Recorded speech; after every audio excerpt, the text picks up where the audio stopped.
Au commencement était la parole. Et la parole était avec Dieu, et la parole était Dieu. Waouh! Quelle entrée en matière! On est tout de suite happé par la profondeur, par le mystère, non? Ah oui, c'est une ouverture absolument unique. Ça nous place ailleurs, d'emblée, dans une sorte d'éternité, avant même la création visible. C'est immense comme ambition. Carrément. Et c'est pour ça qu'aujourd'hui, on va vraiment se pencher sur ces versets clés. Jean chapitre 1, les versets 1 à 14. On a ce fameux extrait Jean chapitre 1, Mhm. et l'idée c'est de décortiquer un peu tout ça. Comprendre qui est cette parole. Ce jeu entre la lumière et les ténèbres. Le rôle du témoin, Jean. Et puis le point culminant. La parole a été faite chair. Oui, c'est une exploration qui nous mène vraiment au cœur de la pensée chrétienne. Chaque verset, presque chaque mot, a une histoire, une profondeur incroyable. C'est très dense. Alors, on y va. Plongeons dedans. Reprenons tout au début. Au commencement était la parole. C'est pas « elle fut créée », non, elle était là. Exactement, la préexistence. Et juste après, on a ces deux affirmations presque collées. La parole était avec Dieu et la parole était Dieu. Alors là, comment on tient les deux? Être avec et en même temps, ça bouscule un peu, non? C'est exactement ça. C'est ce qui fait toute la richesse et la difficulté, peut-être, au premier abord. Ce au commencement, bien sûr, ça rappelle la Genèse. Mais Jean, lui, remonte avant ça, avant l'acte créateur. Ok. Et ce avec Dieu, le grec pros ton théon, c'est fort. C'est pas juste à côté. Ça dit une relation, une communion très très profonde. Mais ça dit aussi une distinction. Il y a Dieu et il y a la parole. En dialogue, si on veut. Une distinction, mais pas une séparation, pas une hiérarchie. Voilà. Parce que tout de suite après, il dit « Et la parole était Dieu, Theos on logos ». Sans l'article devant Théos en grec, ça insiste sur la nature, la qualité. La parole, elle est de nature divine. D'accord. Donc, pas d'hiérarchie là. Les deux phrases ensemble, elles posent ce paradoxe, distincte de Dieu dans la relation, mais Dieu par nature. Oui, c'est vertigineux. C'est vraiment vertigineux. Et le verset 3 enchaîne direct sur la puissance de cette parole. Toutes choses ont été faites par elle. Rien n'a été fait sans elle. Elle n'est pas juste là, elle est l'agent créateur. Dieu, non, putain, c'est crucial ça. Elle n'est pas juste présente, elle est la médiatrice de toute la création. Tout l'univers, tout ce qui existe, ça passe par elle. Hmm. Ça lui donne une centralité cosmique énorme. Rien, absolument rien de ce qui existe n'est apparu sans elle. Chaque étoile, chaque être, tout trouve son origine là. Ça change tout sur sa relation au monde, en fait. Si tout vient d'elle, rien ne lui est vraiment étranger. C'est ça. Elle n'est pas une divinité lointaine, mais elle est liée à la trame même de l'existence. Et ça va être important pour comprendre la suite, notamment l'incarnation. Justement, la suite. On passe à la vie et la lumière. Versets 4 et 5. En elle était la vie, et la vie était la lumière des hommes. La vie, la lumière. C'est quoi ici? Alors là, on entre dans des métaphores très profondes, très joanniques. La vie, Zoé, en grec, c'est pas juste la vie biologique, le bios. C'est la vie en plénitude, la vie spirituelle, la vraie vie, quoi. Celle qui vient de la parole. Et cette vie devient lumière pour les hommes. Oui, la vie était la lumière des hommes. Phos, cette vie qui vient de la parole, elle agit comme une lumière pour nous. La lumière, ici, c'est la révélation, la vérité qui chasse l'ignorance, qui nous guide hors des ténèbres. C'est ce qui permet de comprendre le sens de tout ça. Mais cette lumière, elle n'est pas forcément bien reçue, si. Le verset 5, il introduit une tension.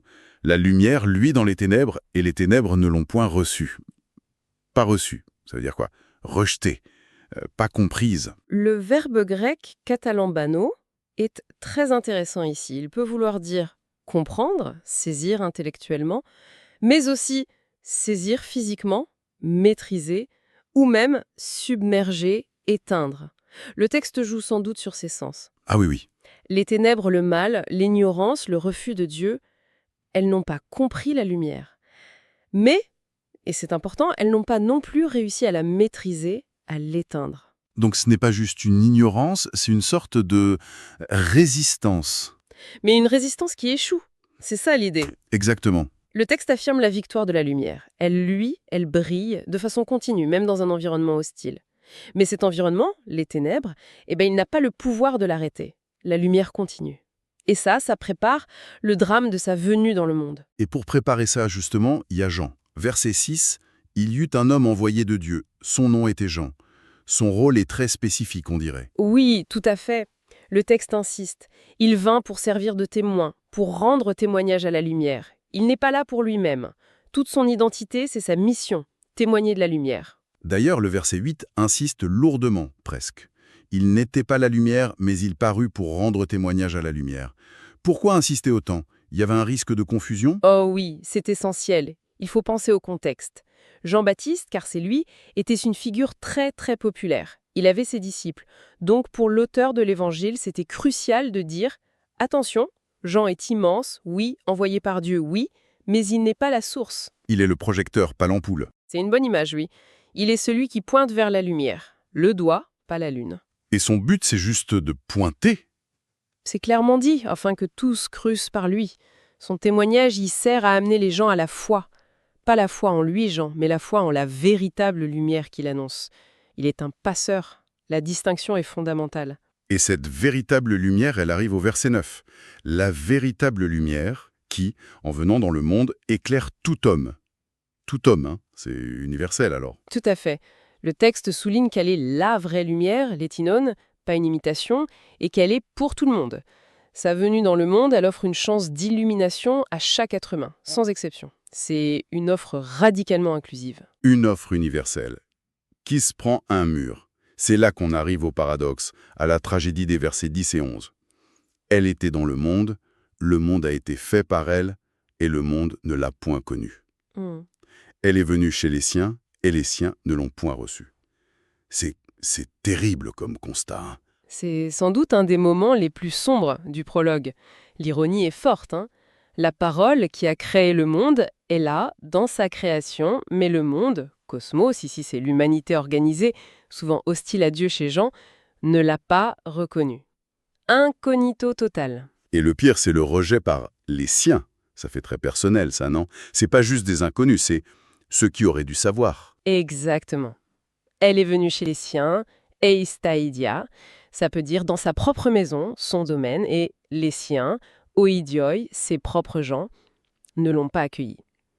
On pense souvent au peuple d'Israël, bien sûr. Oui. Le peuple choisi qui aurait dû reconnaître le Messie. Mais ça peut aussi être plus large, l'humanité qu'elle a créée. Quoi qu'il en soit, c'est le drame du refus au cœur même de ce qui devrait être familier, le Créateur rejeté par sa propre maison. Oui, c'est un passage vraiment sombre. Le Créateur qui passe inaperçu, qui est rejeté par les siens. Mais heureusement peut-être, ce n'est pas la fin de l'histoire. Les versets 12 et 13, ils ouvrent autre chose. Une porte de sortie malgré tout. Oui, face à ce rejet massif, le texte introduit une magnifique exception, une possibilité, mais à tous ceux qui l'ont reçu, à ceux qui croient en son nom. Donc tout n'est pas perdu. Il y a une condition, une réponse individuelle possible. Reçu et croire en son nom, ça implique quoi concrètement? Recevoir, c'est le verbe lambano, le même qu'on a vu pour les ténèbres. Mais ici, c'est actif, positif. C'est un accueil volontaire, une acceptation. Et croire en son nom, c'est faire confiance à sa personne, reconnaître qui il est, son autorité divine. C'est plus qu'une idée, c'est un engagement. Et pour ceux qui font ça, la conséquence est? Énorme. Extraordinaire, oui. Elle a donné le pouvoir de devenir enfant de Dieu. Le mot pouvoir, exousia en grec, c'est une autorité, un droit légitime. C'est pas quelque chose qu'on arrache, c'est donné par la parole. Elle confère ce statut incroyable, enfant de Dieu. Et le verset 13 précise bien d'où ça vient, cette nouvelle identité. Non du sang, ni de la volonté de la chair, ni de la volonté de l'homme, mais de Dieu. C'est une naissance, d'un autre ordre. Totalement. Le texte exclut toutes les pistes humaines. Non du sang, c'est pas l'héritage, la famille, l'ethnie, ni de la volonté de la chair, c'est pas un désir naturel, ni de la volonté de l'homme, c'est pas un projet humain. Non, cette naissance qui fait de nous des enfants de Dieu, elle vient d'en haut. C'est une œuvre de Dieu, une transformation spirituelle radicale. On passe donc du rejet à une promesse de transformation incroyable pour ceux qui acceptent. Et tout ça nous amène au point d'orgue, le cœur du réacteur de ce prologue, verset 14. Ah oui. Et la parole a été faite chair, et elle a habité parmi nous. C'est peut-être l'affirmation la plus dingue de tout le passage, non? C'est le sommet, oui. L'incarnation, le logos, cette parole éternelle, divine, qui crée tout, eh bien, elle prend la condition humaine, faite chair, sarx egeneto. Le mot sarx, la chair, il est très fort, il dit la nature humaine concrète, tangible, avec sa fragilité, sa vulnérabilité, sa mortalité. C'est pas juste une apparence alors. Non, surtout pas, c'est qu'une vraie humanité, assumée par la parole divine. C'est ça qui est révolutionnaire. L'éternel dans le temps, l'infini dans le fini, c'est wow. Et elle a habité parmi nous, ce verbe habiter. Le verbe grec skéeno, ça veut dire littéralement planter sa tente. Ça fait écho au tabernacle dans le désert, la tente où la présence de Dieu, la Shekinah, habitait au milieu d'Israël. Ah d'accord. Jean dit, voilà, la parole faite chair, c'est la nouvelle présence visible, tangible de Dieu parmi nous. Dieu n'est plus juste au ciel ou dans un temple, il campe au milieu de nous, en Jésus. Une présence tangible, et qui se manifeste comment? Pleine de grâce et de vérité, et nous avons contemplé sa gloire. C'est quoi être plein de grâce et de vérité? Ce sont deux attributs de Dieu qu'on trouve souvent ensemble dans l'Ancien Testament, pour décrire sa fidélité, son alliance. La grâce, charis, c'est son amour bienveillant, son don gratuit, immérité. La vérité, aletheia, c'est la réalité divine révélée, l'authenticité, la fidélité de Dieu. Et la parole incarnée, elle est ça. Oui, elle est la personnification de ça. Elle ne les apporte pas seulement, elle est pleine de grâce et de vérité. C'est sa nature même qui se manifeste. Et ça se voit. Nous avons contemplé sa gloire. C'est un témoignage direct, là. Oui. Le « nous », ce sont les disciples, les témoins qui ont vécu avec Jésus. Ils disent avoir contemplé, théomai. C'est une observation attentive, presque émerveillée. Sa gloire, doxa. La gloire, c'est la manifestation visible de la majesté, de la perfection de Dieu. Ils l'ont vu. Ils disent avoir vu cette réalité divine briller à travers l'humanité de Jésus, dans ses paroles, ses actes, sa personne. Et cette gloire, elle est identifiée à une gloire comme la gloire du Fils unique venu du Père. Là, la boucle est bouclée. Exactement. Ce verset relie tout. La parole éternelle qui était Dieu, au verset 1, elle est maintenant identifiée comme le Fils unique venu du Père. L'incarnation, c'est donc la révélation ultime de Dieu, de façon personnelle. En regardant Jésus, le Fils, plein de grâce et de vérité, les témoins ont vu la gloire de Dieu le Père. C'est l'aboutissement incroyable de ce prologue. Quelle densité en 14 versets, hein? C'est fou. Si on résume, on part de l'éternité avec la parole divine créatrice, puis on la voit comme source de vie, de lumière, face aux ténèbres qui résistent, gens qui témoignent, le drame du rejet par les siens, mais aussi l'ouverture, la promesse de devenir enfant de Dieu pour ceux qui croient. Oui. Et le sommet, la parole devient chair, plante sa tente parmi nous, pleine de grâce, de vérité et de la gloire du Fils. Ouf! C'est une excellente synthèse, oui. Les points forts, c'est vraiment ça. La divinité, la préexistence, le rôle créateur de la parole, puis cette tension lumière-ténèbres où la lumière gagne toujours, l'importance du témoin fidèle. Ensuite, la condition pour devenir enfant de Dieu, recevoir, croire, une transformation qui vient de Dieu.